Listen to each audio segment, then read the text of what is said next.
Hunter x Hunter Episode 38.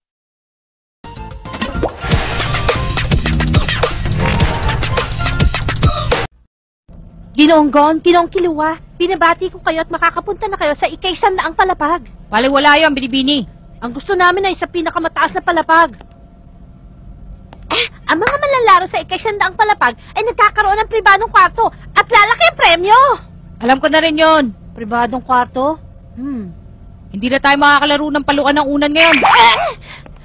Siya nga pala, huwag niyong ipapakitang mahina kayo dahil ang makakalaban niyo ngayon ay hamak na mas malakas na nauna. Sa ika-100 palapag, mas matitindi na makakalaban ninyo. Karamihan sa mga manlalaro ay ginagawa ang lahat ng paraan ng kanilang nalalaman para tumagal lamang sa paligsahan. Minsan nga gumagamit sila ng paraang labag sa patakaran ng laro. Dahil habang sumatagal sila sa bahaging ito, lalo silang lumalakas. Kaya baliwala mga nanggaling sa ika-50 palapag. Kiluwa, totoo? Medyo. Mabuti naman yun. Yun ang pinakahihintay ko. Akala ko masasayang lang ang pinunta ko dito para mag-ensayo. Ano pa namang bata ito? Ang Coliseo sa langit ang lugar kung saan mo makikita ang pinakahalangang kaluluwa. Tapos tungtuwa pang dalawang ito. Saan lupaan kaya sila nanggaling? Dahan-dahan ka lang ha. Nung huling nagpunta ako dito, naging madali para sa akin ang baitang na ito.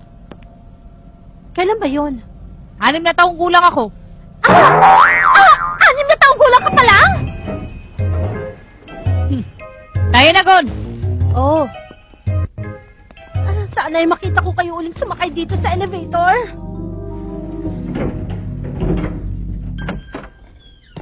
Wow! Ito palang pribadong kwarto. Ang taas! Ang ganda ng tanawin! Oo. Gaya nga nung sinabi ng babae sa elevator, kapag nasa ika-90 palapag ka na, papunta sa ika-100, makikita mo ang napakalaking pagbabago. Dahil nandito na tayo sa hangganan. Ang lahat na nakarating dito ay pinipilit na manatili sa bahaging ito. Kaya kahit sinabi ko pa sa'yo na dahan-dahan ka lang, hindi dapat tayo magsayang ng oras kasama ang ibang malalaro. Kaya itong tatandaan mo, hindi ka rin dapat maging mabait sa iyong makakalaban.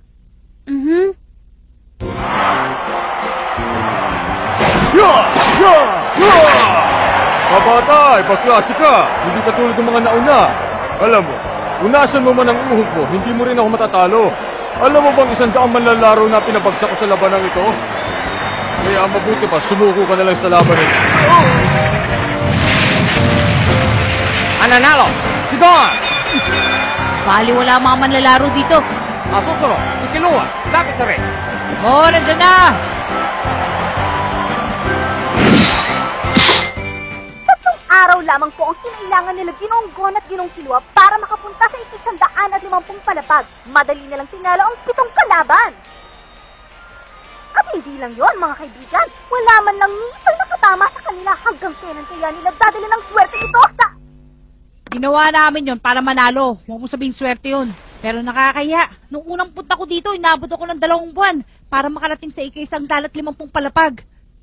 Nakikinig ka ba, Gon? 10,000, 10,000, 10,000, 100,000. Kiluwa, ang mga numerong nakasulat dito, ngayon ko lang nakita sa buong buhay ko. Nung isang araw kahit 5 wala ako. Mahiram muna nito sandali. Teka, bakit? Hindi ba pareho lang ang perang nakadeposito sa bangko natin? Oo, pero nagamit ko na eh. Naubos? Saan naman? Kanina ko pa napapansin yan, ha? Ano ba mga yan? Mr. Choco Robot, sale kasi kaya hindi ko napigilan ang sarili ko eh. Inubos mo yung pera mo tapos kukunin mo yung sa akin? Siguro naman tama na yung napakaraming laruan na yan. Akin yan, ibalik mo yung pera ko! Papayaran ko rin yun! Hindi pwede!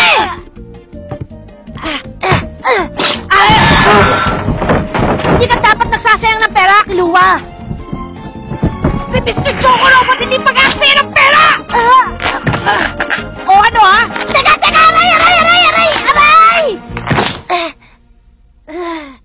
Mag-ensayo ka pa! Baka hindi ka umabot sa ika-200 palapag! Alam mo ba, mas malakas pa sa akin si Hisoka? Alam ko yung Kiluwa. Pero ang hindi ko alam ay kung paano ensayo. Kiluwa, naalala mo pa ba si Zushi? Oo naman! Malamang nasa ika-50 palapag pa rin siya. Hindi ba sinabi ko sa'yo na hindi pa rin nagbabago ang kanyang kakayahan? Oo, pero di ba nahirapan kang talunin siya? Nung maglabang kami, ilang beses ko siyang tinamaan.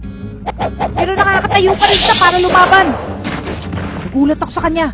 Kaya naisip kong seryosohin.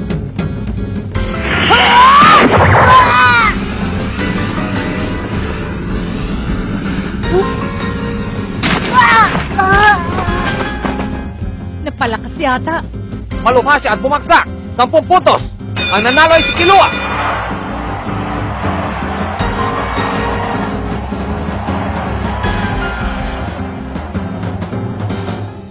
Nakatayo pa rin siya dahil sa hindi mapigilang lakas sa pag-iisip.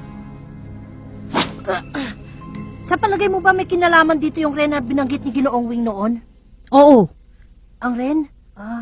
Yung kaya yung pangalan ng teknik? hindi ko lang alam. Pero kung makakarating tayo sa mas mataas sa bahagi, may makakahanap tayong katulad nila. At doon pa lang natin malalaman. Mas madali siguro kung tatanungin na lang natin si Jushi. Ang galing mo! Yon ay isa sa pinakamahalagang elemento. Merong 4 na mahalagang elemento para maisulong ng gusto at masanay ng maayos ang diwa ng martial arts. Alamin ang Ten, ibigkas ang Zetsu. Mata mo ang Ren para maabot ang Hatsu. Ang lahat ng ito ay pag-aaral ng Nen. Yon lang po! Nen? Ano ang Nen? Hindi ko alam ang Nen! Hindi nyo alam? Kung ganon, ipapaliwanag ko sa inyo. Makinig kayong mabuti. Isa ang Ren sa 4 na mahalagang elemento. Ang 4 na Sushi? elemento... Kailangan pa na master yan at nagkaroon ng karapatan na ituro sa ibang tao. Tatawarin niyo po ako, Master. Ginoong Gon, Ginoong Killua, meron tayong kasabihan. Kung may bigla kang natutunan sa gitna ng iyong pag-aaral, maguguluhan ka lang, kaya sana wag niyo nang alamin. Ibig sabihin, kung kaunti lang ang malalaman mo, delikado. Pero gusto ko na sana yung matutunan ngayon. Yung tinatawag mong Nen. Kahit hindi mo ako turuan, gagawin ko ang lahat para matutunan yun. Pero gusto ko yung mapag-aralan na mabuti para hindi ako maguluhan. Kung tuturuan mo lang ako, hindi ko gagamitin ang sarili kong kakayahan para malaman yon. Ako rin po sana, Ginoong Wing. Kaming dalawa ni Kilua ay pumunta dito para magsanay. Sige na po! Naintindihan ko. Sumunod kayo sa akin.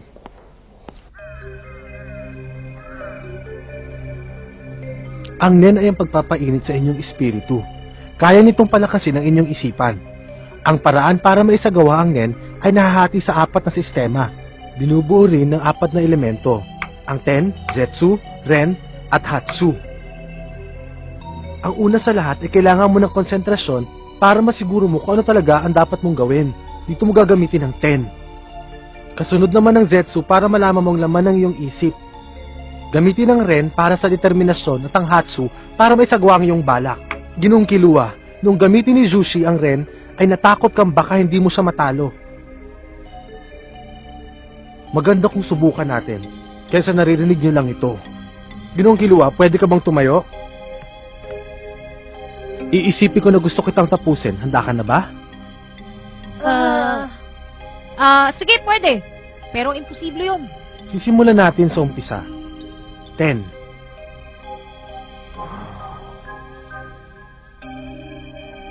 Ang pangalawa, Zetsu. Pwede mong isipin ang gusto mong mangyari at pwede mo rin sabihin. Ito na yung katapusan.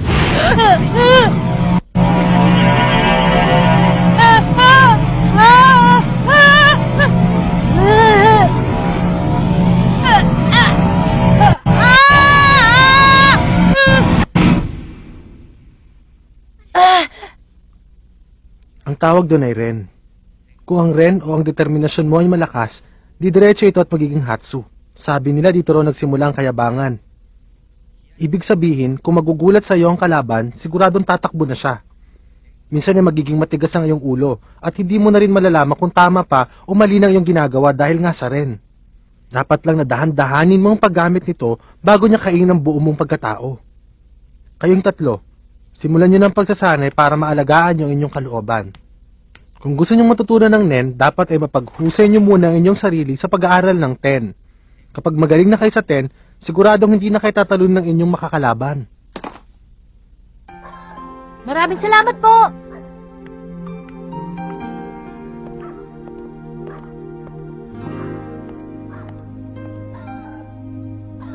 Opo!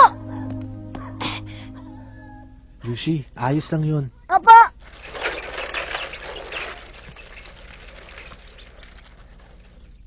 Bueno, Yushi, simulan natin ang pag-aaral. Opo! Uumpisahan natin sa 10. Ang galing talaga ni Ginoong Wing, ano? Naiingit na tuloy ako kay Zushi dahil meron siyang mahusay na master. Merong paliwanag sa kasinungalingan. Bakit naman? Ang sinabi na sa atin ay mukhang makatotohanan at naniniwala rin ako sa kapangyarihan ni Ginoong Wing. Pero hindi ko makita ang katatagan ni Zushi sa mga sinabi niya. Itinatago sila sekreto. Nakita mo ba kung paano siya tignan ni Zushi habang siya nagpapaliwanag? Siguradong alam niya. Oo nga, no. Pero bakit naman siya magsisinungaling sa atin? Dahil masyadong delikado ang kanyang nalalaman. Ang tinatawag niyang Nen. Habang nandito ako sa Coliseo sa langit, aalamin ko kung ano magagawa ng Nen. Sigurado yun.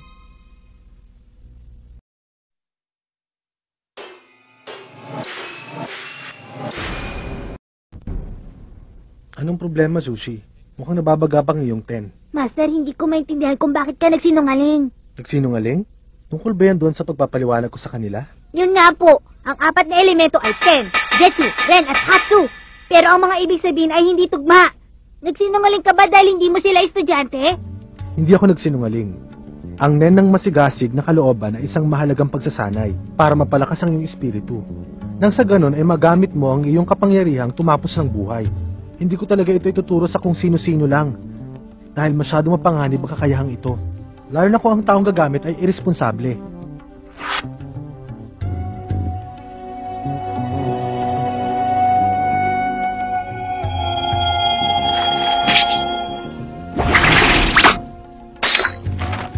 Gagawa mong matalim na armas ang isang ordinaryong papel. Maaari mo ring gawing baluti ang iyong damit bilang proteksyon sa iyong mga kalaban. Ang Nen ay pwedeng matutunan ng kahit na sino.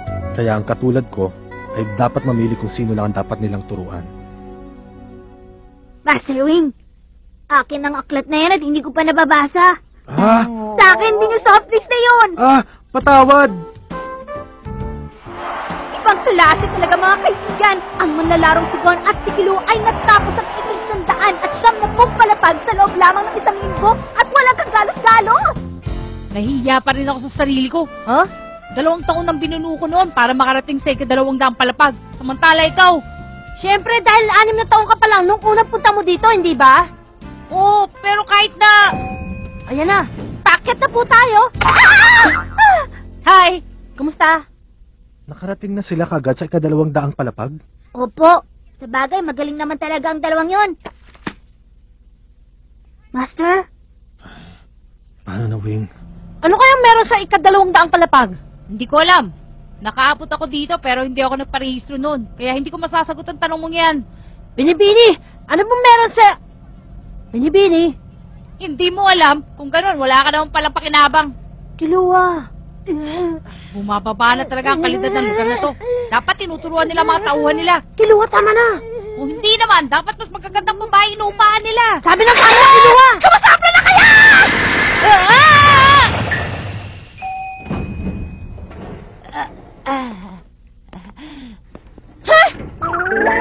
Parang ayaw ko na yata sumakay sa elevator ulit. Ako rin. Ha? Nararamdaman mo ba, Gon? Ito na naman. Hindi sayang ang pagpunta natin dito. May gumagamit ng Nen sa dulo ng pasilyo. Paano na? Kailangan pa rin nating dumiretso, Gon. Total, hindi rin naman niya itinuro sa ating kung paano paggamit ng Nen. Tayo na! Tumuloy na tayo!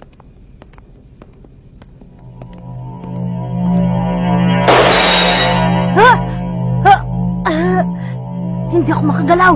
Ano nangyayari? Bakit hindi ako makagalaw? Sino ka? Lumabas ka dyan! Pakita ka sa amin!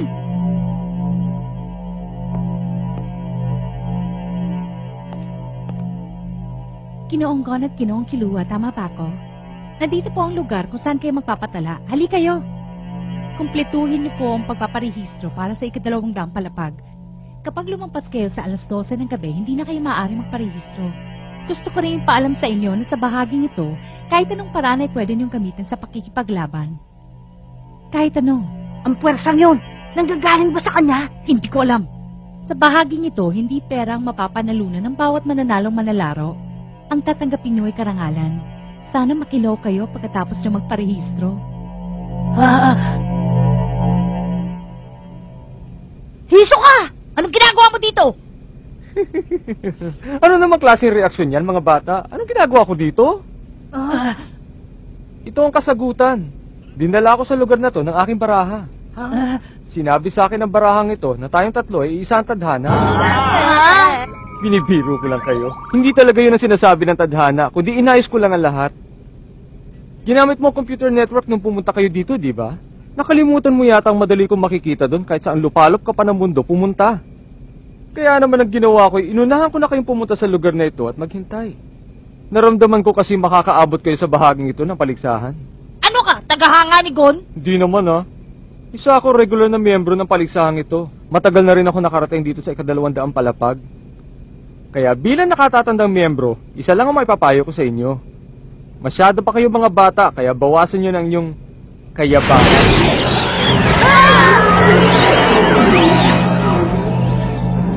Kung gaano man kaagay, depende sa inyong kondisyon.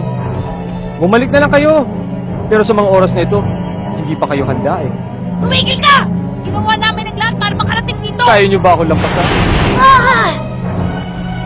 Ano to? Ano? Hindi kayo marunong mag-ingat. Kakayanin yung dalawa ay wala pa sa kaligtasan ng kanyang nen. Parang kayong mga musmos na walang muwang na iniwan ng inyong mga magulang sa isang napakainit na disyerto. Kapag pinuno nyo ng tensyon ng inyong damdamin, maaari kayong mamatay. Ito ba, Nel? Kung gano'n ang ibig sabihin na nararamdaman namin, hindi kami makakadaan dito! Turo ko sa inyo kung anong tunay na nen. Kaya mabuti pa, umalis na tayo sa lugar na to. Sandali! Kung hindi kami makakapag-rehistro ngayon, ano mangyayari sa amin? Maaari mong subukan magsimula ulit sa pinakaunang palapag, Ginoong Gon. Kaya lang, Sa Ginoong Kiluway umurong na sa pagpaparehistro ng isang beses. Kung hindi pa siya magpaparehistro ngayon, lalabas na wala talaga siyang intensyon na magparehistro. Hindi na siya papayagang sumali sa palaro kahit kailan. Hindi pwede. Kung uurong tayo ngayon, kailangan nating makabalik dito bago sumapit ang hating gabi. Dahil kung hindi... Nasa inyo yan.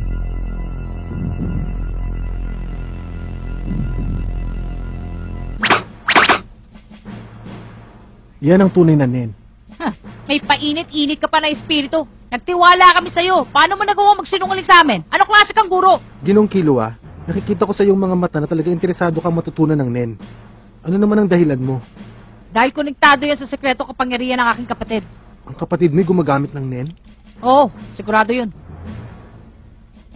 Sa palagay ko naman ay alam mo ang madilim na bahagi nito, kaya tuturuan kita, Ginoong Kilua. Ang ibig sabihin ng nen ay ang kakayahang kontrolin ng puwersa ng buhay na kung tawagin ay aura, ang liwanag na bumabalot sa buong katawan. Ang lahat ng nilalang ay kayang gamitin ito. Kaya lang, karamihan sa kanila ay walang kakayahang pumigil. Kaya minsan, ang nagiging bunga nito ay karahasan.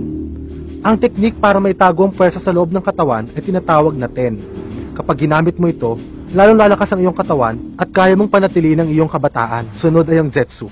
Ito ang nagpapakawala sa aura. Matutulungan ka rin nito para mapawi matinding pagod na nararamdaman mo.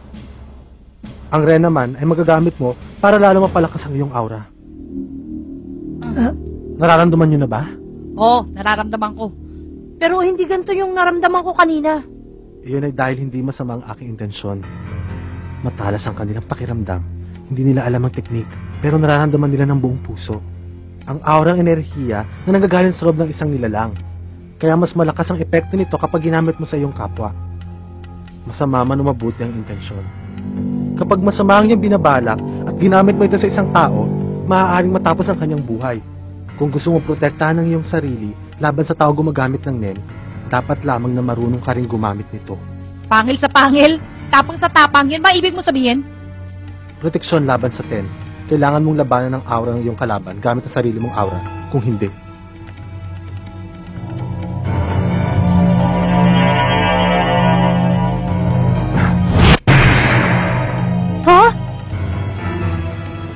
matutulog ang iyong katawan na para isang semento.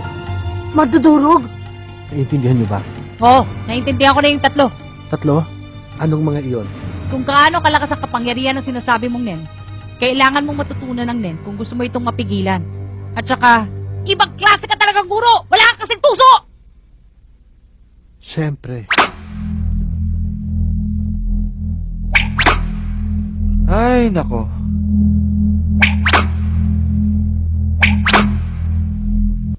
Masyado pa rin maaga.